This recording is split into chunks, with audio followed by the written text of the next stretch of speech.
Salut à tous et bienvenue dans l'Hebdo, ce nouveau format que nous vous proposons, qui est un format court pour vous parler un petit peu de l'actualité de la vape. Aujourd'hui, on va commencer avec les liquides. Pulp, il y a la gamme Around the World maintenant qui est désormais disponible en 10 ml. Il y a 7 saveurs, c'est une gamme qui explore, comme son nom l'indique, les saveurs un petit peu du monde, comme ça. Donc il y a tout un tas de desserts de plein de pays différents, c'est assez intéressant. C'est une gamme en 50-50 et les 10 ml, ils seront disponibles qu'en 3, en 6 et en 0. Et c'est tout. Voilà. Il y a 10 nouvelles saveurs, le pod aussi, qui sont disponibles maintenant en pack 60. Chez Protect, c'est une gamme axée sur la sauvegarde un peu des abeilles. Ils plantent des fleurs miellifères, ils sauvegardent des ruches, ils font tout un tas de trucs pour sauvegarder les abeilles, ce qui est très important pour la survie de notre espèce. Et ils ont des saveurs évidemment qui sont un petit peu gourmandes et ils en ont sorti 3 là pour la gamme 4 saisons. Donc des petites saveurs gourmandes pour l'hiver, ça fait toujours du bien. Et si vous achetez des miels Protect, vous faites un petit peu un geste pour la planète. Il y a des nouveautés aussi dans la gamme Colors de chez KMLS. Il y a le milkshake caramel. Ouais, et le granité bleu. Donc on a un gourmand, un fruité frais, ça va être intéressant, on verra ça dans la prochaine émission, je pense. Et ça vient enrichir la gamme qui maintenant compte 7 saveurs. Dans les liquides, on retrouve aussi la nouvelle gamme Gang Organisé chez eTasty qui compte 5 saveurs fruitées. C'est des petits cocktails dont eTasty a le secret. Ça va être plutôt cool, on regardera ça aussi bientôt en revue. Il y a 3 nouvelles saveurs aussi chez T-Juice, le Sunset Sorbet, le Sakura et le Pinky Pop. On en parlera évidemment bientôt dans une autre émission. On passera ça en revue avec plaisir. Des nouvelles saveurs chez T-Juice, c'est toujours intéressant. Niveau matos, alors on a des nouvelles de chez Aspire. Il y a le nouveau pod qui vient dans la gamme G qui s'appelle le Cyber GT, qui vient enrichir un peu cette gamme Cyber G là, qui était très bien et qui a beaucoup plu à l'équipe. C'est compatible avec les cartouches TG. C'est un format un petit peu de box avec l'atto sur le côté comme ça. Ça ressemble un peu à aux gammes de Kiwi par exemple avec les powerbanks, mais ça se détache pas. C'est assez rigolo le format, je trouve ça plutôt chouette. Il y a 3 modes de puissance dessus et il y a 3 modes d'activation aussi, autodraw, switch et les deux en même temps. C'est plutôt pas mal, cartouche batterie intégrée évidemment de 2400 mAh. Évidemment, on passera ça en revue, il n'y a pas de souci. Il y a aussi des nouvelles couleurs de la Pixo qui viennent de sortir, 3 nouvelles couleurs chez la Pixo. Chez Vaporesso, on a un nouveau pod MTL aussi qui sort, qui s'appelle l'Apex, qui a l'air assez bien. C'est un petit pod MTL avec une batterie de 2000 mAh et un réservoir de 5 ml. Voilà, donc ça va être un gros réservoir pour un pod MTL. Chez Voupou, on a le nouveau kit Spark 100 qui vient de sortir. Alors ça, c'est un petit retour aux sources de la part de Voupou. C'est une box avec un simple 18650 à l'intérieur. En haut, on a un clearomiseur UForce X Nano qui contient quand même 4,5 ml de liquide, ce qui est plutôt pas mal. Donc ouais, une petite box simple à cul avec un cliro en haut. Comme à l'époque, quoi. Voilà, nouveau kit de Voupou, le Spark 100.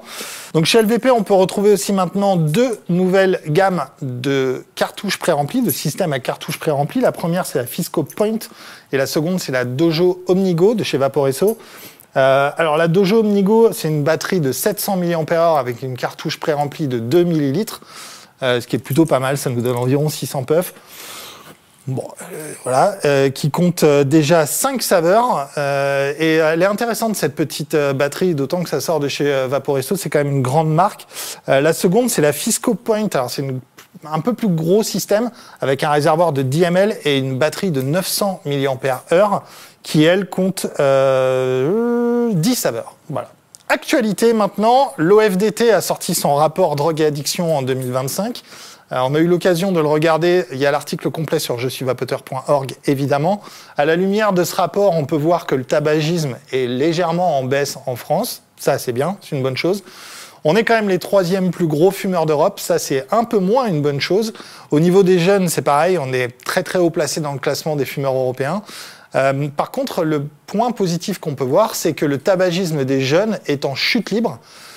Et on voit ces informations sur une durée de 10 ans avec une augmentation très large du nombre de jeunes, enfin très large, de quelques pourcents du nombre de jeunes qui vapotent, et une baisse nette du nombre de jeunes qui fument, ce qui prouve bien les propos que le professeur Dosenberg avait déjà tenus, que la vape n'est pas un effet passerelle vers le tabac, mais presque un effet protecteur, c'est-à-dire que quand on commence à vaper, finalement, on est moins sensible de fumée après.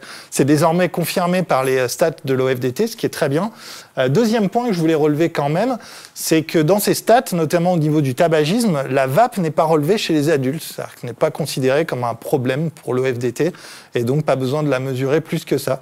J'avais trouvé ça intéressant. Il y a l'article complet, encore une fois, sur Je suis vapoteur qui vient un peu décrypter ça. Sinon, vous pouvez retrouver l'étude sur le site de l'OFDT, évidemment.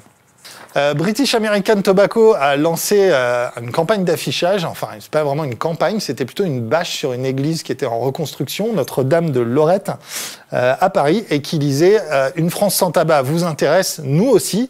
C'était un message qui a été considéré par la Confédération des buralistes comme provocateur. L'ACT, l'Alliance contre tabac, quant à elle, engageait l'agence Buzzman pour venir pirater cette affiche avec des projections de messages Big Tobacco, anti-tabac, directement sur la bâche. Et la mairie de Paris a ensuite accédé à la demande de l'ACT et a fait supprimer cette bâche. Voilà. Salon de la vape, prochaine édition des salons de la vape, on va en parler un petit peu maintenant. Le prochain, ce sera en mars, et 23 et 24 mars, ce sera évidemment le Vape Expo à Porte de Versailles. On y sera au stand E26, on vous attend nombreux. On parlera évidemment de toutes les news de l'industrie. On accueillera nos partenaires aussi sur le stand. On vous donnera plein d'interviews, il y aura plein de choses à suivre, donc n'hésitez pas dès maintenant à vous abonner à la chaîne One Shot Media pour être au courant. Et le prochain, ce sera le 5 et 6 avril à Milan, et ce sera Evonext, qui est un salon qui lui parle plutôt des nouvelles technologies de la nicotine, les gommes, les petites billes, les nouvelles choses qu'on peut créer autour de la nicotine pour s'éloigner le plus possible de la combustion. Il y a beaucoup de produits aussi là-bas, et ça se tiendra à Milan.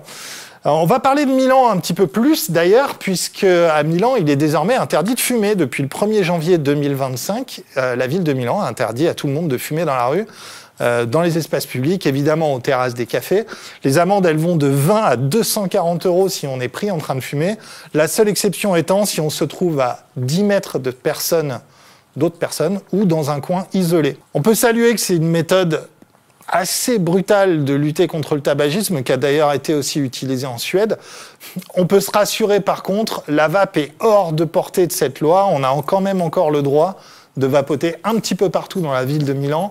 Et ça reste rassurant. Et surtout, ça donne une porte de sortie aux fumeurs qui n'ont plus la possibilité de fumer en terrasse, mais qui peuvent continuer à vapoter, ou commencer à vapoter, pourquoi pas, et arrêter leur tabagisme. Donc, quand on propose une loi comme ça, qui est un petit peu liberticide, mais qu'on laisse une porte de sortie aux fumeurs pour avoir une autre alternative et continuer à pouvoir vivre un petit peu normalement, je trouve ça plutôt pas mal. Et c'est vraiment pour nous le secret d'une loi bien faite, c'est d'avoir une interdiction d'un côté, mais une alternative de l'autre. Maintenant, on va faire les brèves. La gamme Nox de BuzzVape annonce de nouvelles sorties, 4 gourmands et 5 fruités à découvrir bientôt. Nouveauté aussi chez Swok avec le Donald 2 qui sort avec un timing extrêmement précis, je trouve. Halo, un des fabricants les plus anciens du game, sort maintenant 3 nouveautés aussi, le Arctic Melon, le Muffin Roll et le Etna Flow, qui est un petit fruité avec des petits bonbons qui a l'air sympa. Voilà. On finira cette émission avec un proverbe venu de l'étranger. Ce coup-ci, ce sera un proverbe malaisien. Moins il y a de bouillie, plus il y a de cuillères. À très bientôt sur la chaîne et on se voit en live à 22 h tous les lundis, comme d'hab. Ciao, ciao.